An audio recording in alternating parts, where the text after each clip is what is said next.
Foi surpresa ontem o Banco Central ter reduzido ainda mais a taxa de juros, agora para redondos 5%. Ninguém estava falando nisso, né, Thaís Herédia?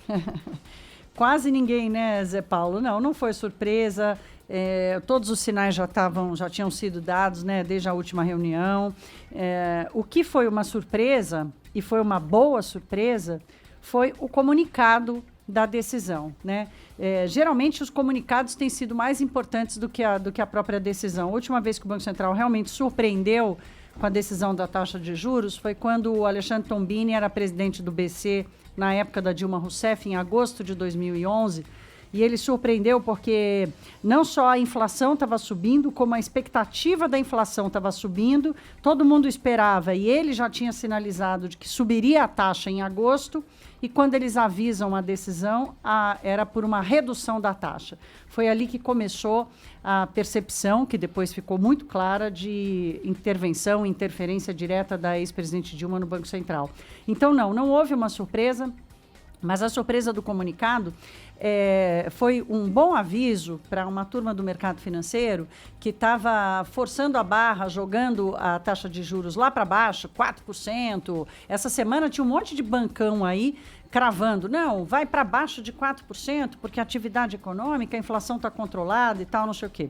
Olha, a gente não tem santo em lugar nenhum dessa história, e a gente sabe que toda vez que um bancão se posiciona com a expectativa dele para a taxa de juros, todo o investimento da tesouraria daquele banco está seguindo aquela orientação, né? Então, sim, há uma expectativa focada no posicionamento do banco, pelo que ele espera que se descola um pouco do fundamento. O que o Banco Central fez ontem no comunicado foi dizer, olha, eu baixei a taxa de juros para 5% ao ano e vou repetir a dose na reunião de dezembro. Então, a taxa vai terminar o ano em 4,5%.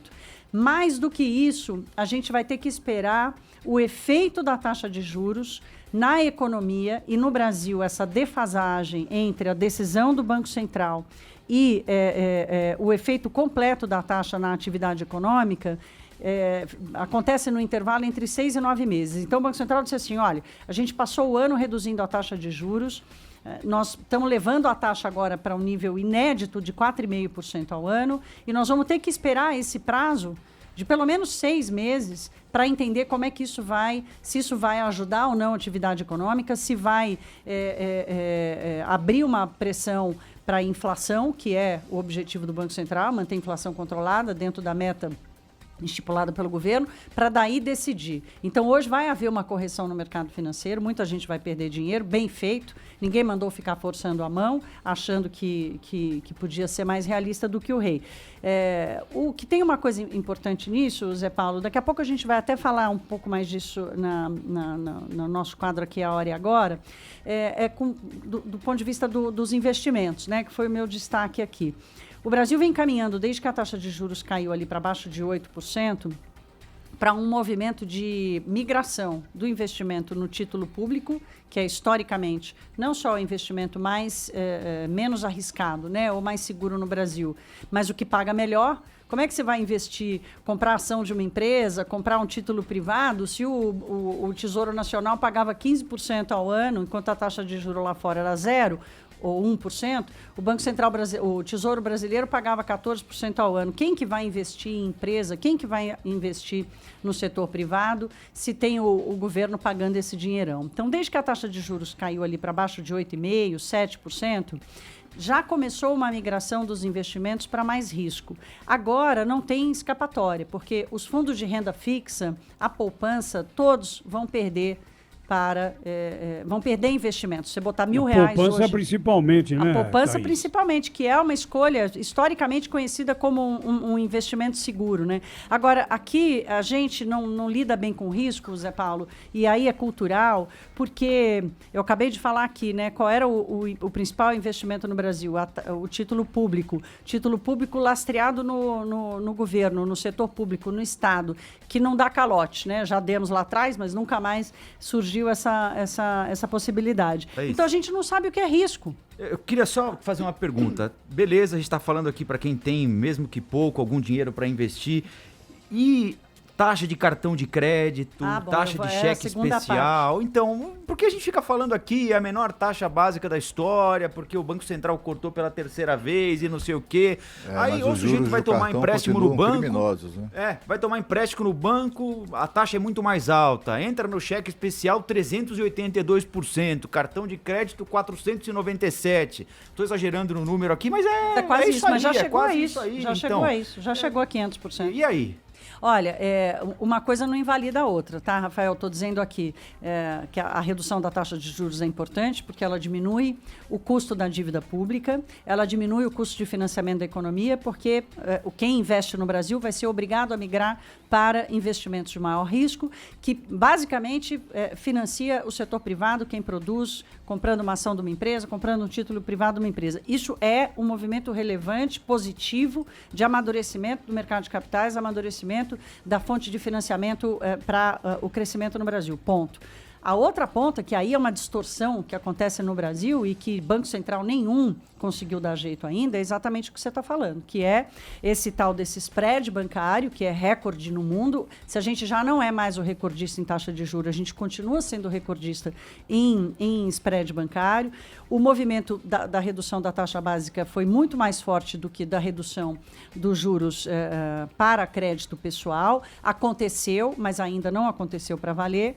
A explicação que os bancos dão explica metade do processo, não explica todo, né? A rentabilidade dos bancos brasileiros é altíssima comparada com outros lugares do mundo. É só no Brasil que banco ganha dinheiro emprestando pouco. No resto do mundo, como é que banco ganha dinheiro se a taxa de juros no resto do mundo é baixíssima? Porque é pelo volume de operação de crédito. Aqui não. Tem um argumento deles que é o argumento mais justificável, que é a coisa das garantias. No Brasil, as garantias são muito pequenas e a taxa de recuperação do crédito é baixíssima comparado também ao resto do mundo e países emergentes. Agora, não dá mais, né? O Banco Central, a Federação Brasileira de Bancos, publicou 2 livros tentando explicar por que a taxa de juros no Brasil era alta e ninguém conseguiu entender de jeito nenhum. É o nosso papel aqui cobrar essa redução. Tem um movimento que pode gerar alguma mudança nisso, que é a coisa do banco digital, das fintechs, do open banking, que é um novo mercado que começa a dar certo no Brasil. O Banco Central está parando de proteger os grandes bancões, e por grandes bancos eu incluo aí Banco do Brasil e Caixa Econômica. O Banco do Brasil é o maior banco do Brasil. Então, quando a gente fala que 4 bancos no Brasil detêm 80% do crédito, esses 4 bancos são 2 públicos e 2 privados. Então, também não é só da responsabilidade do setor privado, é do setor público também. E as fintechs, a digitalização dos meios de pagamento, o open bank, os bancos digitais que começam a fazer crédito com uma operação mais barata. Agora, quanto tempo isso vai levar, né? Será que vai chegar tempo de Agora é uma pena, né, essa história toda, não é, Thaís? Porque essa história toda que eu me refiro, esse ruído provocado pela coisa do porteiro lá envolvendo o presidente, né? A parte da questão política, né, o país vive um ótimo momento, um momento muito auspicioso, né? Um momento de otimismo. A gente olha para trás, dá uma paradinha, dá uma olhadinha para trás assim pelo retrovisor, assim, que alcança o passado mais recente, né, dos últimos meses. Nós temos a criação de quase 800 mil empregos este ano. O governo continua saboreando a queda expressiva, significativa, próxima de 25% do número de homicídios no país. A inflação está no chão, né? As reformas estão sendo feitas. Nós temos essa menor taxa de juros que a Thaís estava explicando até agora há pouco, né? A menor taxa de juros da história, né? E nós temos hoje o menor risco Brasil desde 2013. Houve uma queda de lá para cá de 43% do risco Brasil, que agora está à volta de 114, 117, que é um número irrisório, quase zero, assim, por os padrões das agências de avaliação de risco. Portanto, o Brasil assim, pronto, ou pelo menos fazendo a lição de casa para se habilitar a um volume recorde na história de investimentos. Aqueles 40 bilhões de reais em investimentos da Arábia Saudita, né, do Fundo Soberano da Arábia Saudita, esse investimento não está vindo aqui, não está vindo porque o príncipe herdeiro lá gostou da cara do Bolsonaro, nem porque acha graça nas coisas que ele diz. Não, com toda certeza, o anúncio desse investimento de 40 bilhões de reais no Brasil decorre exatamente da avaliação, que esses caras não são bobos, da avaliação de como é oportuno, como é excelente as oportunidades que o Brasil oferece de investimento. Olha, só para não deixar o número pendente aqui, segundo pesquisa... Escritórios de crédito para começar a captar informação. Então, é uma coisa que vai entrar mesmo em operação em 4, 5 meses, Zé Paulo. Vai levar um tempo. Se fosse para subir, já tinha subido, né? Não, o quê? Se fosse para subir, o quê? Os juros. Ah, sim. Não, mas a taxa... Para baixar, demora um pouquinho mais. Para baixar, vai demorar um pouco mais. O juro é assim, né? Ele sobe rapidamente e ele cai vagarosamente, né? Em qualquer lugar do mundo é assim. Para nós, não é diferente. A diferença é a intensidade, né? No Brasil, os movimentos sempre foram muito mais intensos. Tanto assim que a gente, em 3 anos, saiu de um juro de 15%, 14,5% para os 5 atuais, né? É um movimento quase que inédito no mundo. E para investimentos, o que isso tem significado, Thaís? Então, Zé Paulo, eu estava falando aqui que aquele brasileiro que consegue poupar, que está buscando um investimento, né, e a gente tem vivido um processo de educação financeira muito importante aqui no Brasil, não vai ter jeito, vai ter que tomar risco. E o que é tomar risco? Tomar risco é investir no setor privado, investir nas empresas, então ações na Bolsa de Valores, os chamados fundos multimercados, que misturam um pouco de renda fixa com renda variável, né? Títulos de dívida privada, né? De empresas que lançam suas debêntures, que lançam as suas dívidas para se financiar. A empresa que faz isso, ela está buscando uma fonte de financiamento. Quando a empresa vai na Bolsa de Valores e vende a ação dela, ela está buscando uma fonte de financiamento para o seu negócio, né? Diferentemente de ir ao banco, ela vai à Bolsa de Valores. Diferentemente de tomar dinheiro, por exemplo, no BNDES, que já não está emprestando mais, ela lança uma debenture, que é um título de dívida pública privada. Tem o setor imobiliário, é hoje um dos setores importantes que estão dando um bom retorno. Eu não sou especialista em finanças, eu entendo mais de juros, inflação, crescimento e comportamento, mas, no geral, nós vamos ter que buscar aquele brasileiro que tem a sua poupança, que conseguiu poupar algum dinheiro, vai ter que buscar mais risco. Tem muita casa boa fazendo isso hoje, colaborando com a educação financeira, que, aliás, é uma das medidas do Banco Central, quase que uma indicação, uma sugestão, mas vira quase um ponto de referência para a qualidade das instituições financeiras no Brasil, é quanto elas estão colaborando para a educação financeira.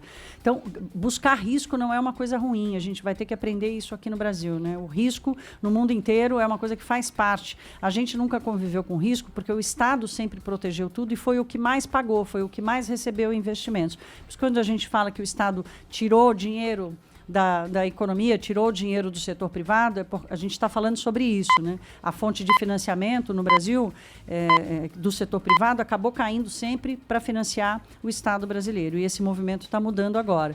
E tomar risco é isso, tem que ter cuidado, começar com pouco, perguntar muito, pedir muita informação, acompanhar de perto, isso é outra coisa que o brasileiro vai ter que aprender a fazer.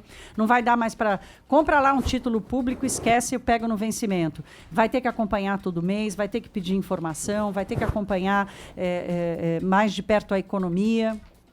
Mas isso aí é para os entendidos, né? Para os iniciados. Não, hoje está... Para o aplicador normal que vai, a caderneta de poupança fica difícil, né, Thaís? Então, mas já está acontecendo um movimento de transição, viu, Zé Paulo? Porque mesmo tem gente que tem um bom dinheiro na caderneta de poupança e ainda tem uma cultura muito conservadora, né? Então, já está acontecendo uma transição da poupança e dos títulos e dos investimentos que até então eram mais conservadores, mas que agora a pessoa perde dinheiro, né, se deixar lá. Então, é importante buscar informação.